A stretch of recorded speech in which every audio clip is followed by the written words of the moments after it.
Salut à toutes et à tous, on se retrouve aujourd'hui pour une nouvelle vidéo. Aujourd'hui, pas de foot, on va faire la deuxième vidéo F1 de la chaîne après le vlog à Bahreïn l'année dernière, ça fait tout juste un an. On se retrouve donc aujourd'hui, juste avant le début de cette saison 2024 de Formule 1.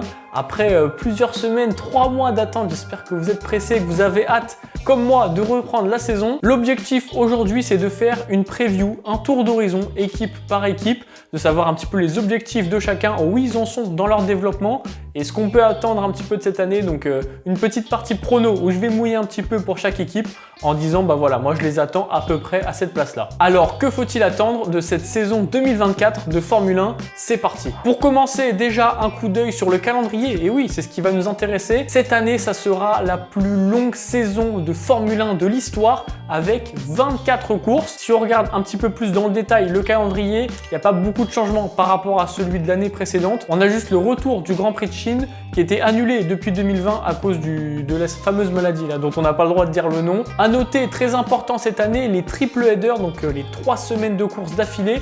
On en a 3 cette année. Un en Europe en fin juin avec Barcelone, Spielberg et Silverstone. On en a un en Amérique cette fois-ci en octobre avec Austin, Mexico et Sao Paulo. Et enfin les 3 dernières courses de la saison avec Las Vegas, Qatar et toujours Abu Dhabi. Petit point négatif mais pas de surprise, on s'y attendait, toujours pas de retour du Grand Prix de France. Par contre on a bien Monaco, Spa-Francorchamps qui était un petit peu sur la sellette la saison dernière. Ils sont toujours là, jusqu'à quand on ne sait pas. Mais en tout cas, ça fait plaisir de toujours avoir ces grands prix historiques. Voilà pour ce rapide tour du calendrier. On va maintenant passer aux équipes. On va faire équipe par équipe en reprenant le classement de l'année dernière, en prenant de la 10e place à la première place.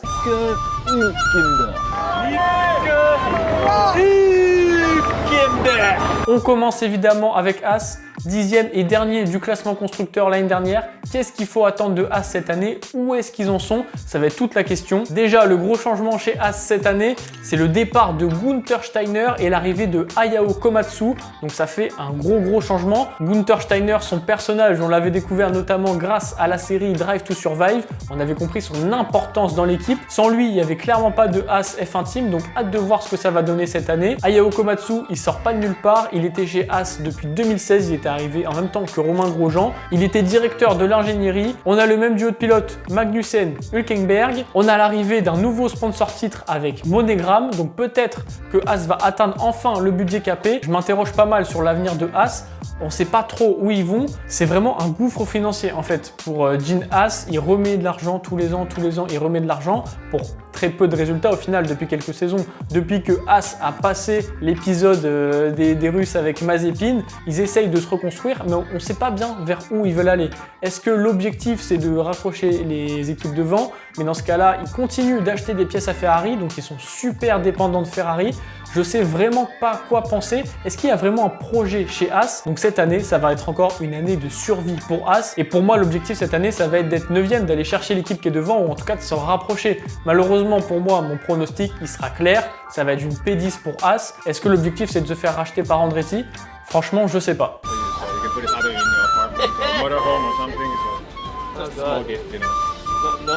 Neuvième l'année dernière, Alfa Romeo, ou plutôt Steak F1 Team. Là aussi, un gros changement en apparence avec une nouvelle livrée, des nouvelles couleurs, un changement de nom. Ça fait beaucoup d'un coup. Steak F1 Team, je sais pas ce que vous en pensez, ça fait très bizarre. Surtout qu'on sait que c'est que pour 2 ans. Parce que dans 2 ans, on a l'arrivée de Audi en Formule 1, donc en 2026. Qu'est-ce qui va se passer cette année? Quel est le projet? On repart avec les mêmes pilotes. Valtteri Bottas, Guan Yu Zhou. Honnêtement, ce duo de pilotes, je suis pas convaincu. Guan Yu Zhou, je suis pas convaincu. On va en reparler après. C'est comme un Sargent. Je pense que c'est un pilote moyen qui est amené à bouger. Je pense qu'il va peut-être pas rester en Formule 1, peut-être partir dans une autre catégorie.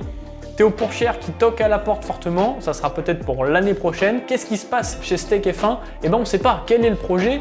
On ne sait pas non plus. Est-ce que c'est d'attendre Audi? Franchement, c'est assez flou ce qui se passe là-bas. L'objectif cette année, ça va être de faire aussi bien peut-être que l'année dernière, en tout cas de ne pas finir dernier, ça c'est sûr. On a un Bottas qui est sur courant alternatif, qui enchaîne des très bonnes courses et des courses clairement moins bonnes.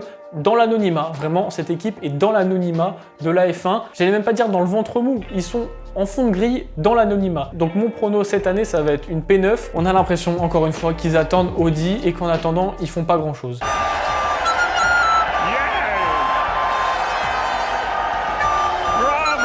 Huitième Alpha Tauri ou plutôt Visa Cash RB F1 Team. Pareil, encore un changement de nom, on n'y comprend rien, c'est vraiment n'importe quoi. Alors là, c'est vraiment mitigé au niveau de cette écurie. C'est une écurie qui, historiquement, on le sait, est la numéro 2 de Red Bull, qui sert à faire prendre de l'expérience à des jeunes pilotes. Cependant, on a l'impression qu'il y a un vrai renouveau dans cette équipe, avec 2 pilotes compétitifs. On a le départ de Franz Tost, oui, je l'ai bien dit, l'arrivée de Laurent Mekies en team principal. On entend pas mal de rumeurs dans le paddock disant qu'ils vont récupérer la Red Bull de l'année dernière, qu'ils vont être super performants, pourquoi pas aller jouer les top 5, être dans les points très régulièrement. Quel est l'objectif cette année? Je pense que l'objectif, il va être de distancer surtout les 2 équipes de derrière, peut-être aller chercher les équipes de devant. Je pense qu'ils sont dans une dynamique positive. Encore une fois, c'est l'équipe petite sœur de Red Bull, on peut s'attendre à tout. Peut-être qu'il ne faut pas trop s'emballer, il ne faut pas s'attendre à des top 5, top 6, comme l'avait fait Gasly il y a quelques saisons avant qu'il rejoigne Alpine. Je sais pas trop, je suis assez mitigé moi personnellement sur cette équipe. Il y a beaucoup d'engouement autour, même si, attention, ça a fini très fort la saison dernière. Donc est-ce qu'ils vont être l'AlphaTauri de début de partie de saison qui avait du mal à scorer, qui avait plutôt une bonne voiture, ou l'équipe de fin de saison qui était vraiment très performante et qui jouait au coude à coude même avec des Alpine et des Aston Martin? Pour moi, ça sera top 7, ils vont progresser d'une place, mais je pense qu'on en fait beaucoup autour d'eux.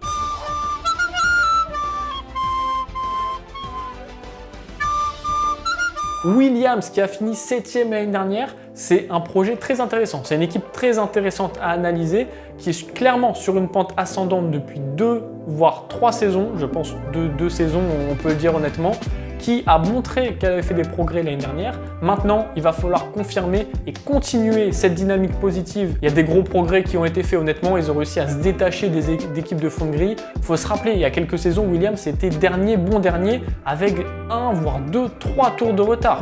Tout le monde se foutait de la gueule de Williams. Là, Williams est vraiment revenu dans le match, en tout cas dans le peloton, et ça, c'est intéressant. Sur certaines courses, il faisait jeu égal avec des Alpines, peut-être pas Aston Martin, mais des Alpines, et qui étaient devant les 3 écuries de fond de grille. Donc ça, c'était vraiment intéressant. Maintenant, on le sait, ils avaient une stratégie bien définie, c'est être extrêmement rapide, la voiture la plus rapide du plateau, et de pouvoir se qualifier très très haut, et ensuite, au fur et à mesure de la course, reculer, mais aller chercher des 9e, 10e places, des points par-ci, par-là, et faire des gros coups sur des circuits. On a un top pilote qui est Alex Albon, qui nous éblouit tous, je pense, depuis qu'il est revenu chez Williams. Pour lui, ça va peut-être être la dernière saison avant d'aller chercher une top team ou un nouveau projet, peut-être un projet un peu plus intéressant. Sargent, par contre, c'est ça, peut-être 2e et dernière chance, après une saison globalement mitigée, voire décevante pour certains la saison dernière. Il va falloir scorer, il va falloir montrer qu'il est là. Compliqué de faire jeu égal avec Albon, mais en tout cas, se rapprocher au maximum de lui. Donc pour moi, une saison encore une fois de construction. À voir avec AlphaTauri, moi mon petit prono c'est qu'ils vont reculer d'une place, ça sera pas forcément moins bien, mais en tout cas l'objectif c'est de se retrouver dans une sorte de no man's land pour eux, entre les équipes de haut de tableau et les équipes de fond de grille. Peut-être une 7e place, une 8e place, mais en tout cas vraiment distancer As et Steak F1 Team. Et ça sera peut-être un peu trop juste pour se rapprocher de Alpine, Aston Martin, voire Visa Cash App. Pierre Gasly. On passe à l'équipe qu'on aime tous, je pense, Alpine, notre équipe française avec 2 pilotes français, que du français. Il n'y a plus le drapeau par contre, ça me saoule, sur la livrée, c'était magnifique. Bon bah, quel est l'objectif chez Alpine? On sait que c'est une équipe qui, depuis le départ de Cyril Abiteboul, est en quête de stabilité. Il y a des problèmes entre Viry et Enstone, on sait qu'il y a des problèmes de communication, l'arrivée de Bruno Famin, voilà. Il y a beaucoup de changements, il y a une atmosphère assez négative la saison dernière chez Alpine. Maintenant, il va falloir reposer des bases saines. Le projet, c'est plus le projet des 100 courses, aller chercher des podiums, aller chercher des victoires. Là, il faut repartir clairement sur des bases saines si on veut bien enclencher 2026. Et donc, peut-être qu'à la manière d'un Fred Vasseur, il va falloir assainir cette équipe, la rendre moins susceptible de faire des erreurs stratégiques et surtout améliorer la fiabilité. Ça a été leur gros problème la saison dernière. Dans la globalité, c'est un tableau assez frustrant que nous a pondu Alpine la saison dernière. Donc cette année, on a 2 top pilotes, je pense que vous serez d'accord avec moi, Ocon et Gasly. Il faut envoyer du bois, tout simplement. Il va falloir aller au charbon et aller chercher des places qui vont être très chères parce que derrière, on l'a vu la saison dernière, Visa Cash, enfin AlphaTauri et Williams, ça pousse. Et devant, c'est en train d'un petit peu s'envoler. Donc on sait que là, ça va être trop compliqué pour faire le step qu'a fait Aston Martin la saison dernière pour aller chercher les top teams ou même un McLaren. On sait que c'est peut-être un petit peu compliqué. Donc il faut vraiment se retrouver dans ce peloton à la 9e, 10e place, vraiment toujours aller chercher ces places. Donc pour moi, ça va être 6e encore une fois cette année, 6e force du plateau.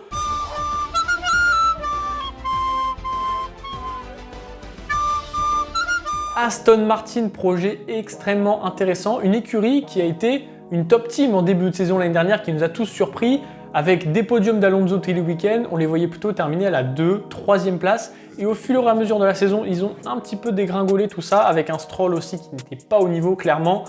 Alonso qui a ramené la grande majorité des points.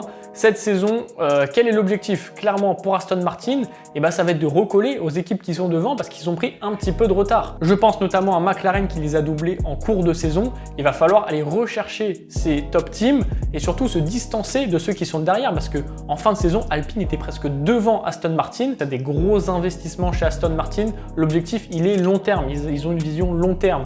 Donc, une 4e place, une 5e place, c'est pas gravissime pour eux. C'est pas gravissime. La saison dernière, on a vu qu'ils avaient fait un step en avant. Donc pour moi, l'objectif, ça va être de raccrocher les top teams pour eux.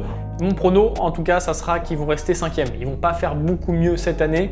Je vois pas beaucoup de changements, hein. Vous allez voir cette saison. Je pense qu'on va être vraiment dans la continuité de la saison précédente, puisque tout le monde se rejoint sur une même philosophie, sur une même conception de la voiture, et donc les écarts vont automatiquement se rapprocher. Et ceux qui ont enclenché les dynamiques les plus tôt, je pense à Red Bull, je pense à McLaren, vont avoir un temps d'avance sur les autres.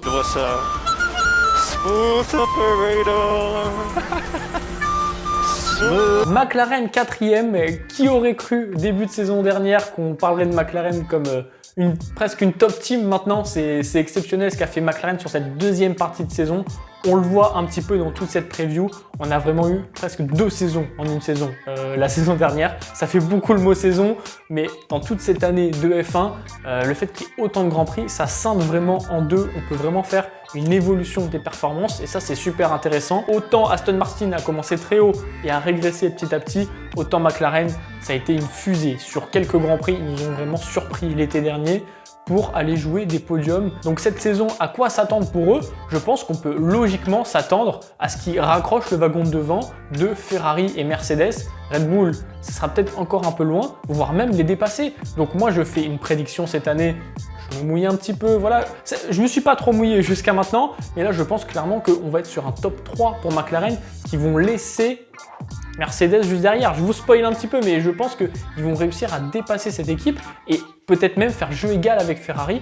Ils ont un duo de pilotes très intéressant et le step qu'ils ont fait l'année dernière, s'ils l'ont bien développé la voiture et qu'ils ont réussi à faire la bascule de cette saison, ils peuvent être extrêmement forts et pourquoi pas même aller chercher Red Bull. Je dis pas dans les performances, mais en tout cas chercher des points à Red Bull, prendre des points à Perez, aller chercher des podiums, peut-être faire des doubles podiums. Ça peut être hyper impressionnant McLaren cette année. Et surtout, ce qui est intéressant de noter, c'est qu'ils ont réussi à faire le step que n'a pas réussi à faire Alpine et que n'a pas réussi à faire Aston Martin dans la durée. Encore une fois, si on inverse ces deux saisons, si on inverse les deux équipes, j'ai un discours différent parce que je vais dire que Aston Martin a très bien fini la saison. Donc je me base aussi sur la fin de saison dernière. Hey, come on! Putain de Saras! Ferrari. Pour eux, l'objectif, c'est toujours de gagner le championnat. Quand on est Ferrari, c'est comme le Real Madrid de foot, comme le Bayern, comme le PSG, comme les grosses équipes de foot. L'objectif de Ferrari, c'est de gagner tout le temps et toujours. Le championnat constructeur, c'est secondaire, ils préfèrent le championnat pilote, mais ça va être de gagner. Donc évidemment, pour eux, l'objectif, c'est d'être premier. Moi, je pense qu'ils termineront 2e. C'est très intéressant ce qui se passe chez Ferrari. On a toujours un Leclerc qui est la pépite de la maison, qui est le chouchou, évidemment, voilà, qui veut l'emmener et faire toute sa carrière là-bas. Et on a l'arrivée de Lewis Hamilton. Mais il ne faut pas oublier qu'on a Carlos Sainz. Carlos Sainz, il va vouloir faire une très bonne saison pour retrouver un bon baquet la saison d'après. Peut-être chez la future écurie Audi, enfin en tout cas Steak F1, bon, vous avez compris, chez Audi, peut-être chez Aston Martin. Sainz, il a des choses à faire cette saison. C'est pas sa dernière saison en F1. Il a encore des choses à prouver et il nous l'a prouvé la saison dernière. Il est capable de gagner dans des conditions très compliquées et très défavorables. On l'a vu à Singapour. Je pense que Ferrari va continuer sur cette superbe lancée, cette superbe dynamique qu'a réussi à mettre en place Fred Vasseur. Beaucoup moins d'erreurs stratégiques, des prises de décision beaucoup plus rapides, un projet global plus cohérent. Je pense qu'il continue à faire de la restructuration en interne.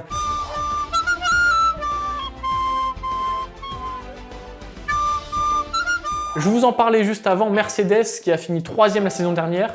Je vous ai spoilé, donc ils vont finir pour moi 4e cette année. On a évidemment le départ de Lewis Hamilton qui va faire énormément parler, qui a déjà fait beaucoup parler, mais ça va être, je pense, l'une des attractions de cette saison, à savoir est-ce qu'il va aller pouvoir chercher une dernière victoire avec eux, finir cette dernière saison en beauté. Et bien écoutez, moi je pense que ça va régresser encore un petit peu. Je trouve le climat extrêmement négatif autour de Mercedes, eux qui sont habituellement très sereins, très propres. Je les sens un peu moins dans cet état d'esprit-là cette année. Alors je dis pas que ça va être une saison catastrophique, je les vois juste régresser un petit peu dans la hiérarchie et passer juste derrière McLaren. Et comme les écarts vont se resserrer, ça se jouera peut-être à pas beaucoup de points. Je pense que ça sera serré entre ces trois équipes-là, hein, avec Ferrari qui est juste devant pour moi. Et ils ont perdu tellement de temps avec ce concept qu'ils avaient imaginé, qui était pas du tout le concept de Red Bull, que je les vois un petit peu régresser et pas avoir fait aussi bien la bascule que les autres équipes. Donc pour moi, ça sera 4e, ils vont régresser, tout en restant évidemment une équipe capable de jouer aux portes des podiums.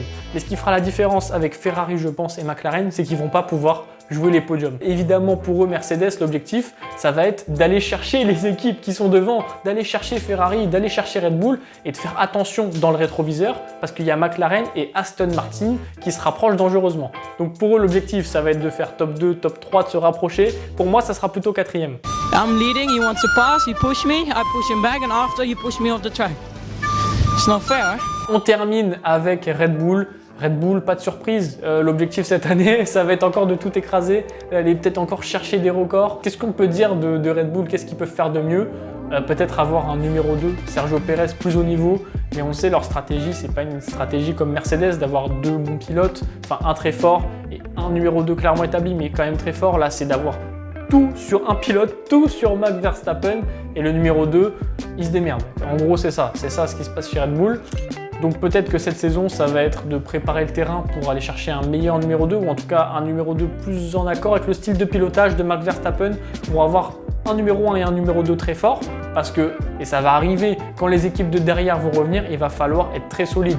Et on l'a vu dans les années fastes de Mercedes, avoir deux pilotes très forts, c'est toujours très intéressant stratégiquement pour jouer à 2 contre 1. L'objectif c'est top 1, ils vont finir top 1, ils vont encore tout rafler, je pense, ils ont un temps d'avance sur tout le monde. Et que dire de plus, que dire de plus. Je vous remets mon classement rapidement, donc Red Bull numéro 1, Ferrari numéro 2 qui va se rapprocher, je pense, de Red Bull, McLaren numéro 3 qui va passer devant Mercedes sur une pente ascendante, Mercedes donc 4e, 5e Aston Martin que je vois se rapprocher encore un petit peu des top teams, mais pas faire le step comme la saison dernière aussi important et donc vraiment se rapprocher. On va avoir, je pense, de la 2e à la 5e passe, ça va être assez compact. 6e, un peu dans un no man's land, Alpine, trop fort pour les derniers mais pas assez fort pour ceux de devant. Je vois 7e Visa, Cash, H, machin RB2, vous avez compris.